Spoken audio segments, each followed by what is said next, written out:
수입적으로 성형외과 의사가 돈을 굉장히 잘 벌 것 같은데 후회하시거나 하신 적은 없으신가요? 아무것도 안 하더라도 몇천만 원씩 나가기 때문에 가끔씩은 내가 뭐하러 개원했나. 후회하시나요? 아... 그분은 그럼 마음대로 위고비 가격을 아끼시는 거예요? 그쵸.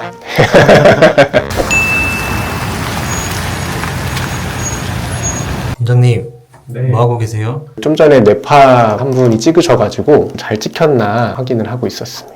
원장님, 이번에 저희 브이로그 엄청 잘 됐잖아요. 아, 맞아요. 자신감등이 제가 기대한 것보다 되게 많이 관심을 가져주셔가지고 놀랍기도 하고 감사하기도 하더라고요. 원장님 이제 스타 되신 것 같습니다.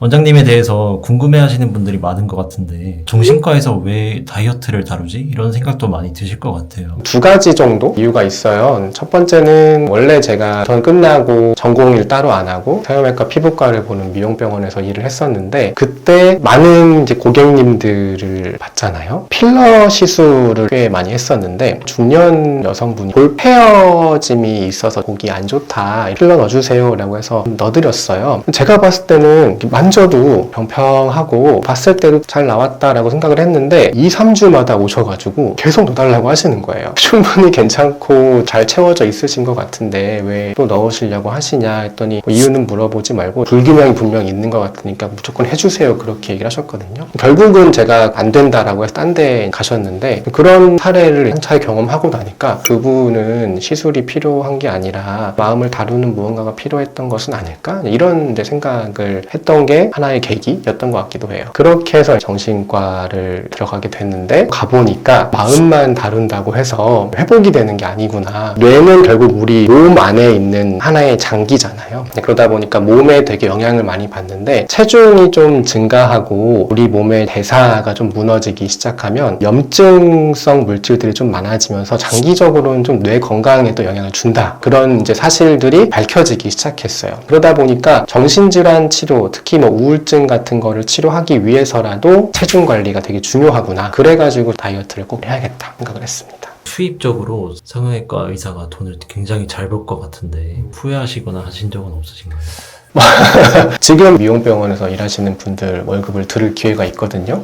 그분들보다 제가 못 벌어요. 개원을 했는데도 네, 금전적으로만 봤을 때는 아쉬운 면이 없다면 거짓말이죠. 근데 저는 제가 지금 하고 있는 일이 되게 만족스럽거든요. 사람들의 이야기를 들어주고 그분들의 어려움을 도와줄 수 있는 거에 만족을 하고 있어서 그 정도 꽤 많은 금액 차이는 감수할 수 있다. 이런 기계도 되게 비싸 보이는데 이거 무슨 기계예요? 이건 뇌파 기계고요. 정량 뇌파라 그래서 뇌의 파형을 보여주는 기계거든요. 우리 뇌세포들이 괜찮은가를 보는 거예요. 진단적으로 도움이 돼서 많이 쓰는 기계입니다. 되게 비싸 보이는데 혹시 얼마 정도 하나요? 대충 한 4천만 원 정도? 저희 병원에서 가장 비싼 기계예요. 애지중지하고 있습니다.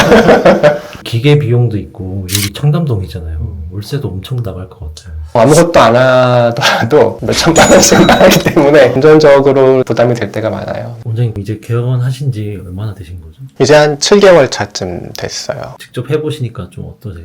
일단 스트레스가 엄청 많아요. 환자분들 뵙고 이야기하는 거야 원래 늘 하던 일이니까 비슷비슷한데 병원이라는 공간을 운영하고 직원 선생님들과 관계하고 그런 게 좀 스트레스인 것 같아요. 페이닥터 때는 환자분들만 정해진 시간에 보면 되고 저는 아침에도 좀 일찍 오기도 하고 저녁에도 좀 늦게 퇴근하기도 하고 주말에도 병원에 많이 나오거든요. 무조건 돈이 가장 중요한 건 아니지만 그래도 가장 우리가 쉽게 보상을 느낄 수 있는 측면에서 중요하기도 하잖아요. 일하는 시간이 많은데 가끔씩은 내가 뭐하러 개원했나 뭐 이런 생각이 들 때도 솔직하게는 있기도 해요. 그럼에도 이런저런 것들을 고려했을 때는 잘 개원했다라고 생각하고는 있어요. 유튜브 보면 다들 개원하면 힘들다고 하는데 그래도 사실 돈 많이 버시지 않나요? 케바케인 것 같아요. 잘 되시는 분들은 잘 되시지만 그 이면에는 폐업하시는 분들이 있긴 하거든요. 저도 약간 덜컹덜컹하죠. 어떡하지?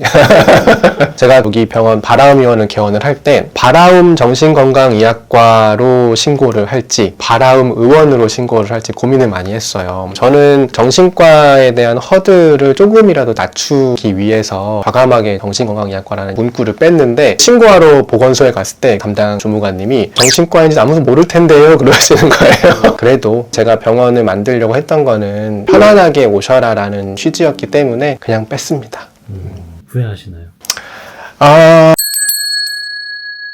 정신과를 선택하시고 전공의 수련을 받으셨을 때 그때는 좀 어떠셨어요? 아무래도 전공의들은 수련 환경이 대체로 입원 환자분들을 보게 되어 있어요. 입원을 하셨다라는 거는 그래도 증상이 심각하다라는 얘기거든요. 대체적으로 그분들이 약을 드심에도 불구하고 증상이 쉽사리 좋아지지 않는 경우가 많았고, 약 때문인지는 모르겠지만 살이 자꾸 찐다고 해가지고 약을 거부하시는 경우도 되게 많았거든요. 제가 봤을 때도 살이 쪄 계시는 거예요. 이게 뭐 약 때문인지 어떤 정신과적인 증상 때문인지는 명확하게 밝힐 수는 없지만 환자분들이 약물 치료를 거부하는 이유를 제가 알겠더라고요. 체중을 좀 감량을 도와드리고 싶어도 병원 내 체중 감량 시스템이 충분히 갖춰지지 않으니까 거기에서 조금 무력감도 느끼게 되고, 그리고 이제 섭식장애 환자분들로 종종 뵀었는데 섭식을 많이 하다 보니까 결국은 또 살이 찌시게 되는데 그분들이 계속 다이어트에만 관심이 많으신 거예요. 면담을 하면 살 얘기밖에 안 하는 거죠. 그 이면에 어떤 심리적인 요소가 분명히 작용을 하고 있는 것인데 같이 다뤄나가는 게 쉽진 않구나 라는 걸 많이 전공일 때 경험했던 것 같아요. 사실 깊은 얘기보다는 당장의 살이 더 중요한 문제일 수 있으니까. 그렇죠. 그래서 제가 무조건 전문의 따고 나가면은 체중 관리도 같이 하는 거를 꼭 해야겠다라는 결심이 좀 더 강해지는 그런 게 좀 있었던 것 같아요. 근데 진짜 정신과 몸이 연결돼 있다고 느끼는 게, 저도 스트레스 받을 때 술이나 담배도 다시 피게 되고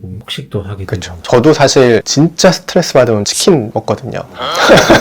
평소에 샐러드 드시지 않아요? 아, 맞아요. 평소에는 되도록이면 건강하게 먹으려고 하는데 그걸 엄격하게 지키긴 어렵고 치킨을 먹게 되더라고요. 근데 그게 의지의 문제라기보다는 생리적인 것과 심리적인 게 많이 엮여 있는 문제인 것 같아요. 스트레스를 강하게 받으면 호르몬 변화가 나타나고 감정 반응이 올라오니까 즉각적으로 처리할 수 있는 뭔가를 요구하게 되는데 가장 쉬운 게 사실 먹는 거거든요. 그러면 제 의지의 잘못이 아니라 뇌 때문에 먹게 된 거예요. 그렇죠. 그렇게 핑계를 대야죠.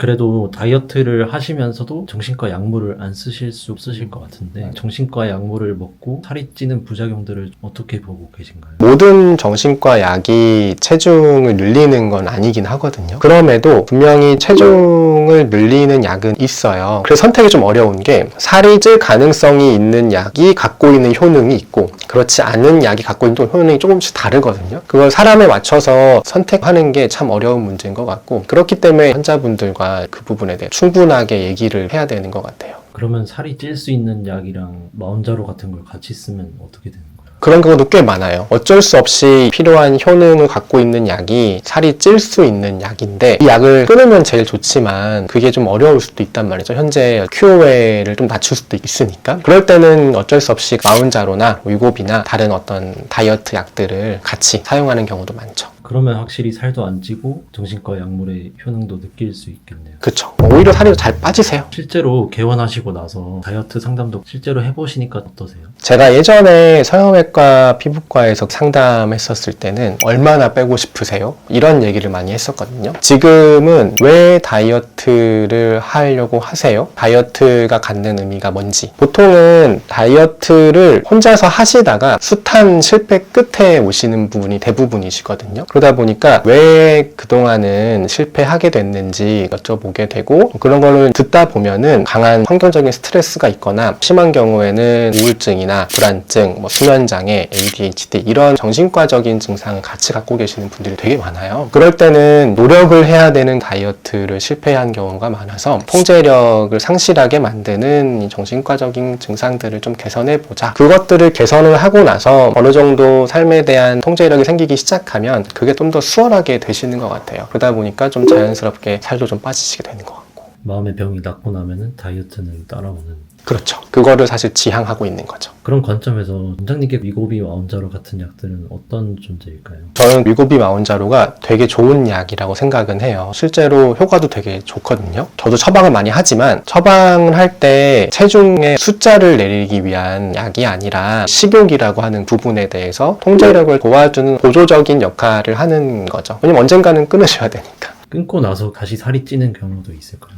있죠. 약을 끊더라도 살이 찌지 않도록 뿌려나갈 힘이 충분하지 않은 상태에서 약을 끊게 되면은 좀 더 쉽게 돌아오는 것 같아요. 그런 경우엔 또 다시 심리적인 개입이 필요할 수도 있겠네요. 그쵸. 결국은 같이 하는 게 맞는 것 같아요. 요즘에 원장님처럼 정신과랑 다이어트를 같이 엮어서 하시는 분들도 많으신가요? 마운자로나 위고비 처방을 같이 하시는 선생님들이 있다고는 알고는 있어요. 저처럼 같이 합니다 라고 이렇게 홍보하는 병원은 거의 없을 거예요. 그럼 원장님이 이렇게 두 개를 같이 보면서 기억에 남는 환자나 특이한 케이스 같은 것도 있었을까요?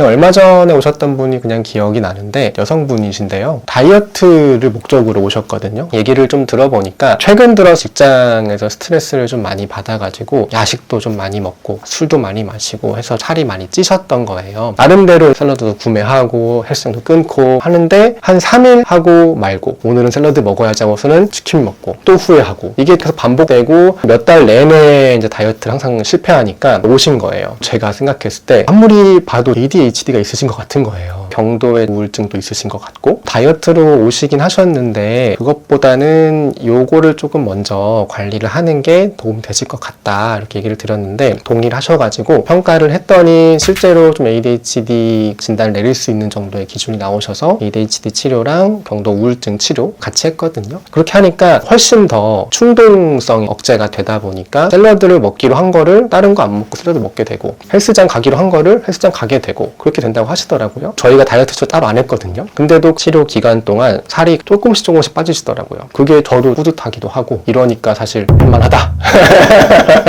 그런 분들이 그냥 정신과 약으로만 치료가 돼버리면 원장님은 더 큰 소득을 내지 못하는 거 아닌가요? 그렇다 하더라도 뭐 불필요한 치료를 권하거나 그럴 순 없죠. 그게 어쨌든 환자분들한테 더 좋은 일이라고 생각하니까. 그분은 그럼 마운자로 위고비 가격을 아끼신 거. 아, 그쵸. 성형외과 의사에서 정신과 의사가 된 원장님의 관점에서 다이어트는 어떻게 하는 걸까요? 너무 집착하면 안 되는 것 같아요. 목표를 갖고 달린다라고 생각을 하면 금방 지치고 너무 방법적인 거에만 매몰되는 것 같거든요. 오히려 장기적인 결과가 좋지 않는 경우가 많아서 결과와 목표에 너무 연연하지 않고 살을 빼겠다가 아니라 건강을 관리한다라는 생각을 가지고 생활 습관 하나하나, 마음가짐 하나하나에 조금 더 포커싱을 하는 게 장기적으로는 더 좋은 다이어트가 되지 않을까 생각을 합니다. 지금 이 영상을 보시는 분들도 만약에 이제 다이어트에 관심이 있다고 하시면 체중계의 숫자나 이런 거에 너무 집중하지 마시고 마음을 관리한다, 몸을 관리한다 이런 생각을 가지고 생활하셨으면 좋겠습니다.